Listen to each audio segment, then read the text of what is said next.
is the US healthcare system like that? A lot of people ask this question, and I'm here to try to answer it.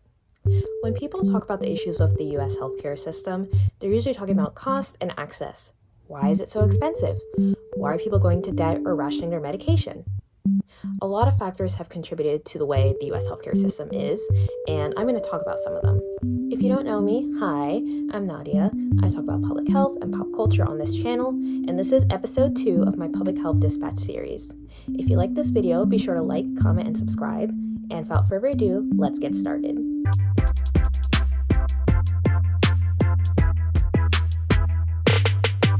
Public Health Dispatch is my series where I talk about various health-related topics. You can watch the first episode about public health careers on my channel.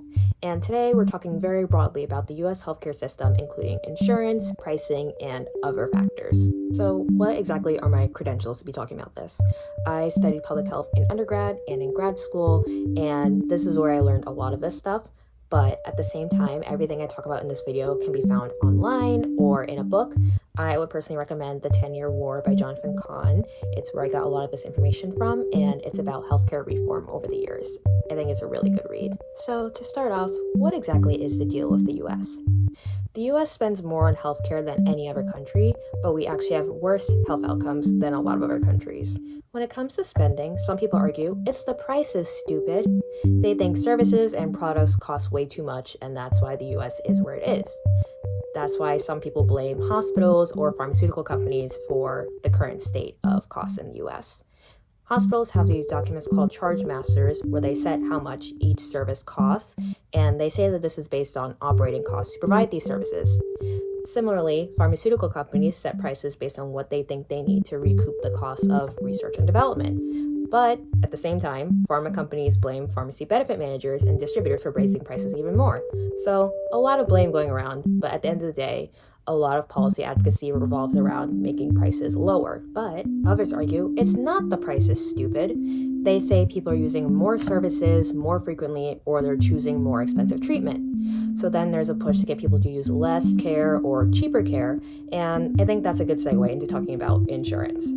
The oversimplified explanation of how insurance started in the US is that people who work together at one company, they decide to pool their money together to help pay for healthcare. I think they all chipped in about like 50 cents or something. And then over time, more formal companies started popping up to provide insurance to employers, to individual people, etc. And the Blue Shield entity was a big player in this. Insurance companies negotiate with healthcare providers, healthcare systems to pay for certain services. And they often implement things like prior authorization to preserve resources. So that's where you need approval to get the service before you actually get the service.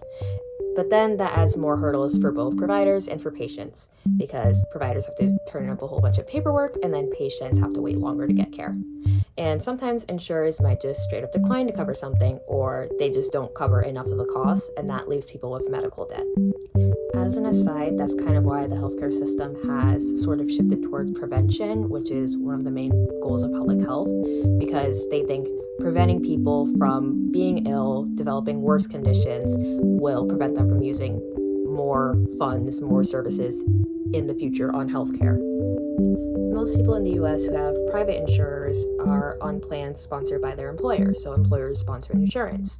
And there are health plans outside of that, but for years these plans weren't guaranteed to cover everything, and in some cases these plans refused to cover people who were sicker or who had certain conditions. A big thing was people with chronic conditions or pregnant people. They couldn't get coverage, or they would lose coverage in the past because ultimately they were too expensive to care for. And there are also a lot of uninsured people in the US where they just don't have any coverage at all, whether it's public coverage or private coverage. And this is what the Affordable Care Act, or Obamacare, was intended to fix. I joke that March 23rd is like the perfect day because it's the anniversary of both the ACA and also the first Hunger Games movie. But basically, the ACA was the culmination of years of trying to reform healthcare. The ACA took a lot of inspiration from Romney Care in Massachusetts, and the ACA set minimum standards for health plans, so things that they were required to cover. It tried to expand Medicaid for low-income people, which before Medicaid primarily covered children, aged people, and people with disabilities, but this Medicaid expansion was intended to expand it to more low-income working adults. And it also adopted a tax penalty for people who didn't enroll in health insurance. And the ACA also set up a marketplace for people to shop for health plans, and it subsidized premiums or monthly payments for those health plans. I was a marketplace navigator for a brief time in college, and that really helped me understand how insurance worked in general. And that just made me think about how this is very opaque to a lot of people, and I think it really needs to be explained more. So the ACA had all these lofty goals, but the problem is that adopting the Romney-Care model didn't really scale nationally because Massachusetts was a lot wealthier than other states, and some states didn't have the same revenue flowing to achieve the same things that were achieved in Massachusetts. And there were also lawsuits over the tax penalty or the individual mandate, and there was a lawsuit over Medicaid expansion. So now there is no penalty, and Medicaid expansion was ultimately made voluntary. And although a lot of states have adopted it, some states have not. So now we have a few problems. With Medicaid expansion, the idea was that people who met a certain income threshold will be able to get Medicaid, and then above that threshold you'll be able to get stuff from the marketplace with a subsidy.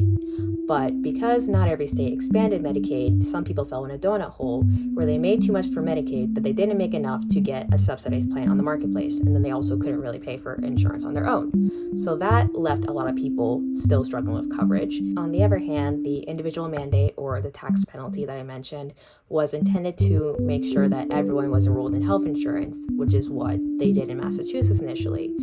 And the reason for that was because when people opt out of health insurance, costs go up for people who are still on the plan, because typically the people who stay on need more care, use more services. And so now costs are higher for people that are still on the plan.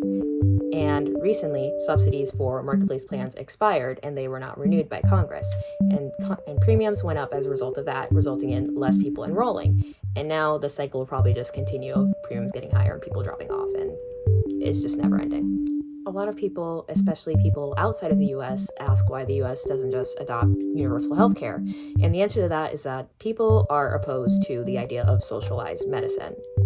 They think it will usher in more government control, more government problems, etc., etc. And even programs like Medicare, which is relatively popular now, got a lot of pushback when it was first introduced. And so there's some political will issues going on there. Plus, a lot of people are attached to their current health plans and they don't want to change, and they worry that a change in policy will result in that. Even when the ACA passed, some people were upset that there were changes to their plan costs, other changes to their plan. It was like a whole thing. So just a lot of anger from the general public as well as resistance from politicians. Some states have adopted models where you can still have private insurance, but there's also a public option, but they're still in the early stages of developing that, figuring out how that works. As for people without insurance, they often go to places like federally qualified health centers or public health departments to receive care. They can also go to like safety net hospitals. But the problem with that is that these facilities often struggle to recoup costs for people who can't afford to pay. And even for Medicare and Medicaid patients who technically have coverage, facilities complain that they're not getting paid enough to care for these people. Which brings us back to square one, which is prices based on operating costs. This was a really simple overview, and there's definitely a lot more to it, but I just wanted to talk about some of the basics of where we are and how we got here. If you enjoyed this video, be sure to let me know in the comments below. If you made it this far, tell me what you think the biggest problem is or what your solution would be, and suggest some future topics for this series. Thank you all for watching. I will see you all next time.